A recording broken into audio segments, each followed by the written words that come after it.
Well, still talking about real estate now. PwC estimates that Nigeria holds at least between 300 to 900 billion dollars worth of debt capital in residential real estate and agricultural land alone. Now, this is in the face of a deficit of 22 million when it comes to housing. Is there a way to unlock this debt capital?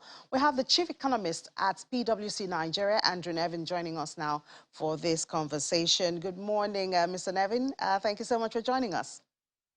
Good morning, Edie. It's lovely to be here. Yeah. So tell us about these findings by PwC. You talk about between 300 to 900 billion dollars in debt capital. What's this about, and where are the debt capitals?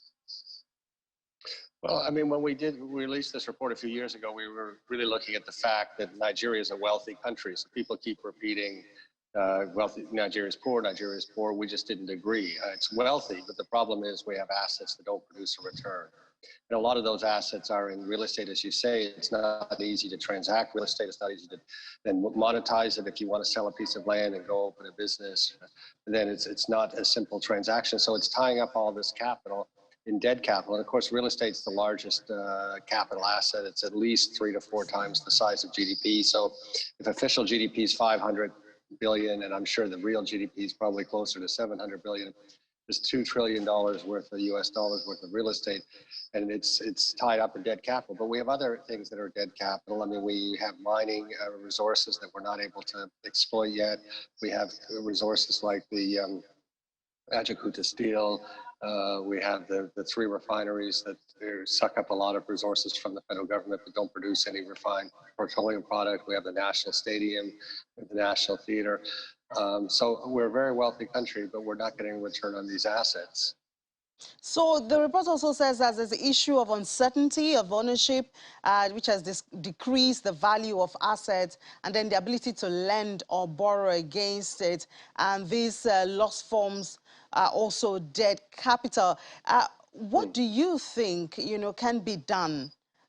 I mean, when you mentioned the National Stadium, those are like, really big deals. But when we look at it as in what can be done by individuals, maybe down here by state governments to unlock this debt capital, how do you see this being resolved? Well, I think it's already happening. I mean, we put out the paper, I think it was 2019 or maybe even 2018. We lose track of time with COVID.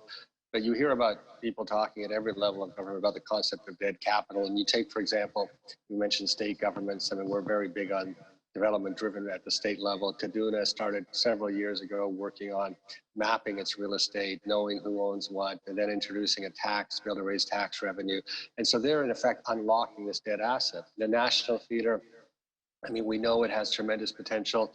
So the CBN took the lead in creating a transaction to be able to involving many of the banks here to renovate and rebuild it. And of course, there's some housing components, but also some arts components. It becomes an arts center for the nation. So, and the Minister of Finance, Budget and National Planning, she often talks about unlocking dead assets. And every state governor that I've listened to recently is really recognizing that they have tremendous assets and they how to unlock them. So I think, I mean, I hope our paper played a small role in this. I think it's now widely understood that we need to unlock these dead assets, and we're seeing real progress. And I think that, like anything, the progress at the beginning looks slow, but it's really gathering momentum. And if I look particularly in the real estate industry, when we wrote the paper, there wasn't much activity in the real estate industry, but all the issues that we understand need to be solved. So the mortgage issue, the Land Use Act, all of that, people are working on them. And we're actually seeing a lot more activity in the real estate sector than we saw a few years ago. So I think the country is unlocking the dead assets. And it's really great. It's great to see. And I think, again, it needs to happen in every state. So it's not something just for the federal government. Individual governors need to be pushing for it, but it's happening. Yeah, so what I hear you say is that a lot of this is connected to, the process of, for instance, obtaining CFO, the bureaucracy, the paperwork to legalize some of these assets. Is that what I hear you say? Yeah, no, absolutely. I mean, you think about real estate transactions. I mean, you need to know who owns a piece of land. And obviously, there's some land that will still be subject, at least in my personal view, to communal ownership and traditional ownership. But there's other land that needs to be under kind of a more modern system of ownership and where it's clear who owns the land, it isn't contested, you're able to easily transfer it. I mean, one of the things that we've advocated for a long time is we'd like to see the land registry put on the blockchain, use that distributed ledger technology to really give certainty to it. And I think there'll be some states that are moving towards that. But that helps a lot. And then, of course, once there's much more certainty around the ownership of the land and the ability to transfer it, then it becomes a living asset, no longer a dead asset. You can borrow against it. You can easily sell it to do something else with the capital. And we'll just have a much more dynamic economy. And of course, we know there's a housing deficit, and it'll help the whole real estate sector grow to be able to fill that housing deficit. You know, when you talk about land and such landed assets, especially when you go to maybe the rural areas, you have a lot of family titles that are not formal. You know, that you can actually present in paper, and so maybe when you talk about unlocking it or using it for financial transactions, it becomes maybe a challenge. How do you see issues like this being handled? You know, when you get to lands or assets that do not have official records with the government or official records where somebody can work with? Well, I think the rural land issue and the urban land issue are a little bit different. And I actually think the country should focus for the moment on the urban land issue where land is more valuable. I mean, rural land, we actually know there's a lot of land in this country that is cultivable but not under cultivation. I don't think it's an urgent issue necessarily in rural areas to solve this problem. The value of land, of course, is much higher per hectare in an urban area. So I think we should concentrate on this, on at least the next 5 years, on the states. I said Kaduna and even not even, but Lagos, of course, got a long way in kind of ascertaining who owns what land, being able to kind of streamline the COE process. So I would focus on that right now. I really wouldn't worry from a policy perspective on trying to fix this issue or address this issue at the rural areas for the moment.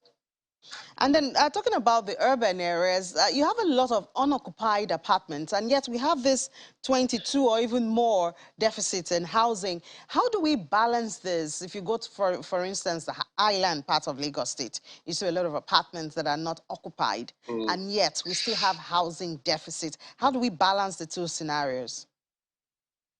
Well, I mean, I think the reason we have unoccupied apartments in Ikoyi, so Ikoyi is the most valuable real estate in Nigeria, the most valuable real estate in Lagos, probably perhaps in Africa, and yet you have unoccupied apartments. Why is this happening? I mean, one of the reasons it's happening is because a lot of money that is, let's call dark money or diverted funds are used to buy real estate, and then they're not, the perpetrators of this are not necessarily under pressure to try to make this that well known. They don't necessarily have to have tenants on that, but it's also a reflection of the fact that we have a very uneven distribution of income. So if you're one of the few Nigerians that are very wealthy, you can buy 10 apartments in Ikoyi.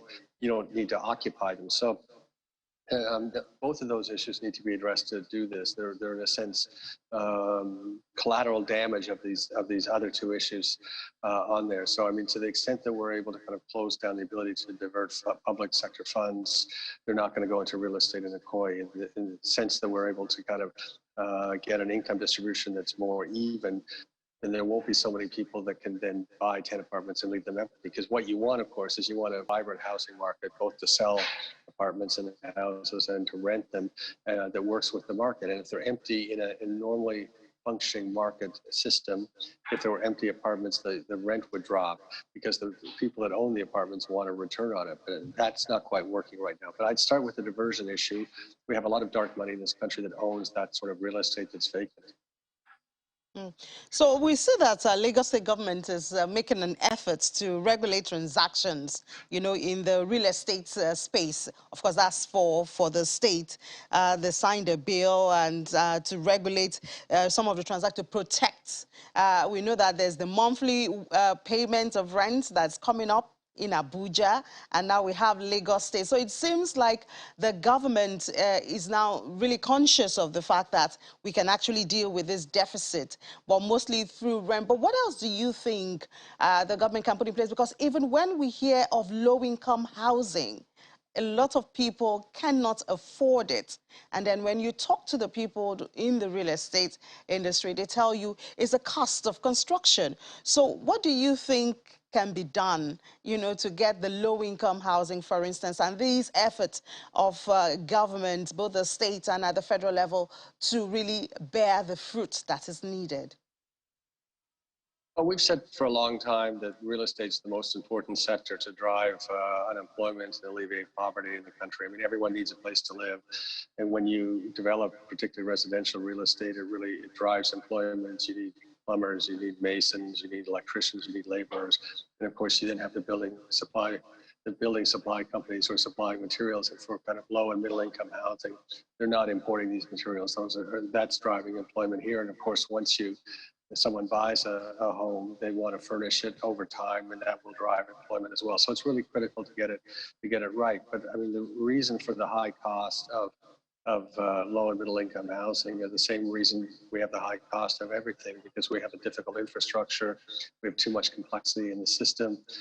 So all of these ease of doing business issues, if we continue to work on them and make progress, we're going to also have the benefit in the housing. Now, that said, there's actually a lot more housing activity, building activity, apartment building activity around the country, and is captured in the official statistics. So the NBS, in the past few years, you've seen the real estate sector performing quite poorly in the official statistics. But the reality is, if you go around, you're going to find so many projects going up, offers of housing.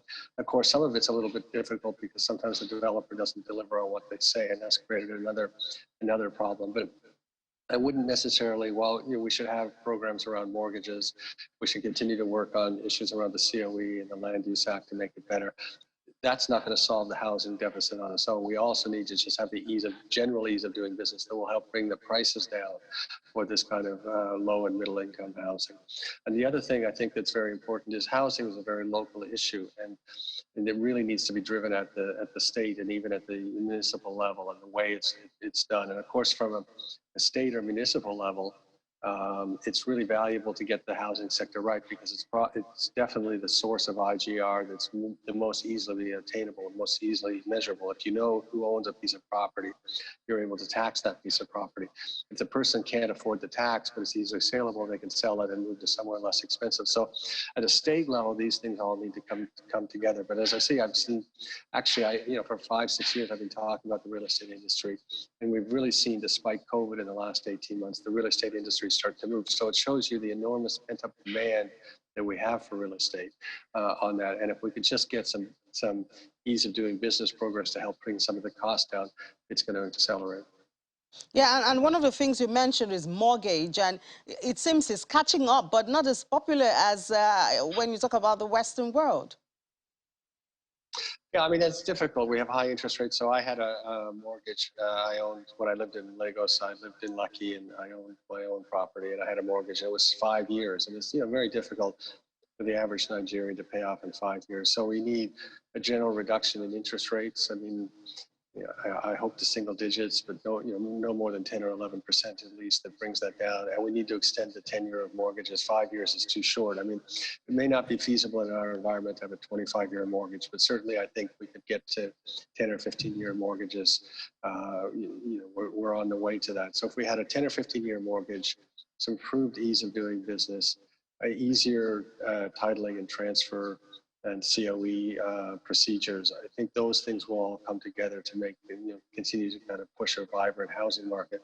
But as I said, I mean, I've really seen, since the time we started to focus on this at PwC 5 years ago, 6 years ago, we really start to see progress in all the issues that I have discussed today. When I discussed 5 or 6 years ago, were not really being talked about and worked on in the country. Now they're all being worked on. I see it at the state level. I see it at the federal government level here in Abuja. So I don't say a lot more confident, but I'm confident now that we're really going to make progress on it. And I said, the demand for housing is so great. People want to own their own house. They want their own property. They want to pay it off. They want to be able to furnish it in the way they want. They don't want to be subject to a landlord. So those demand factors are already there. And if we can just improve some of the supply factors, the sector will continue to grow. But it really has made huge progress in the last 3 years. And well, we have a lot of private sector participation, at least when we look around at some of the things that real estate stakeholders are doing. Would we say that they are doing enough? Well, I'm talking of private sector participation, because they also come with this high cost that we are talking about. Well, I don't think housing is something that, for the most part, can be built by the public sector. I mean, there may be select public sector projects. There may be some low-income projects. I know they're going in some different states. There may be some housing that's built for civil servants, and there's nothing wrong with that. But at least 90% of housing is going to be built by the private sector. As I said, I mean, I think the sector needs to be regulated in the sense that developers shouldn't be able to take upfront funds and then not deliver on what they say. But I mean, this issue, every country in the world faces exactly the same issues. So India, Brazil, Indonesia, countries that are similar to our situation. Many of them, they've worked through it. I mean, if you go to India 20 years ago, I think they were in a similar situation to Nigeria, where titling was difficult, construction was expensive, permitting was difficult, mortgages were non-existent. You know, they've moved on now. You have a very vibrant housing sector. People are getting new houses. You have to have a secondary market for houses there. So they've worked all through those issues. You know, we'll work through those issues as well, and I think in an accelerated time. But I mean, I don't think the solution is to ask the public sector to build the bulk of the houses. As I said, maybe they can build up to about 20% of that, sorry, 10% of the housing. But beyond that, the private sector is going to be the one who's building the houses. And in every successful economy, the private sector leads the real estate sector. All right, thank you so much, Andrew Nevin, Chief Economist at PwC Nigeria, for sharing your thoughts on how we can unlock the debt capital in the real estate sector. Thank you so much. Enjoy the rest of your day. Thank you, Amy. We'll take a break now. When we come back, we'll head straight to the commodities market update. Do stay with us. It's Business Morning on Channels Television.